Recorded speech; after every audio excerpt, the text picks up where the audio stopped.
焦头烂额之际，拜登迎来两大打击。共和党发起新一轮的攻势，美国宪法赋予的权利被启用。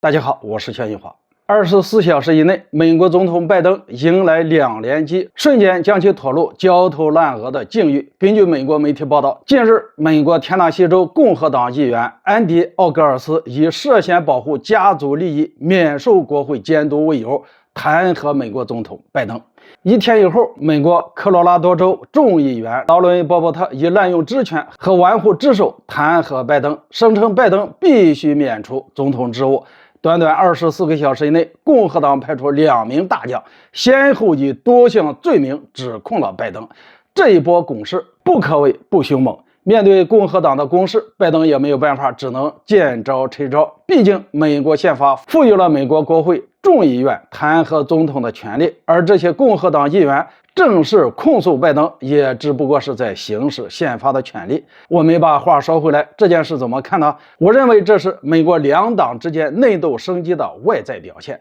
很多人都清楚，共和党议员新任议长麦卡锡上任之前曾公开声称要对拜登发起调查，毕竟这是众议院的职责所在。从今年1月1号起正式上任到现在已经过去了5个多月，麦卡锡并没有针对民主党以及拜登做出重大的决策，背后的原因或许就是因为美国政府债务上限问题。这几个月以来，美国政府内部最大的事情就是国界债务上限问题，未来是先解决这件事，美国两党不能撕破脸。现如今，美国两党在债务上限问题上已经达成了共识，美国国会以拜登政府通过相关法案，接下来等着美联储发债即可。在这种背景下，美国两党近期已经没有什么必须合作的事宜，因此重新开启内斗便成为顺理成章的事情。既然说到美国党争，就不得不提及美国前总统特朗普，作为民主党与共和党斗争的最大牺牲者。日前，特朗普又一次出庭接受了传讯，成为美国历史上首位2次接受刑事起诉的前总统。在佛罗里达州迈阿密联邦法院上，面对法院的刑事指控，特朗普全程保持沉默，全由一名律师为其进行无罪辩护。按照美国媒体估计，如果这些刑事罪名全部成立，特朗普最高可将被判处100年监禁，换句话说，就是把牢底坐穿。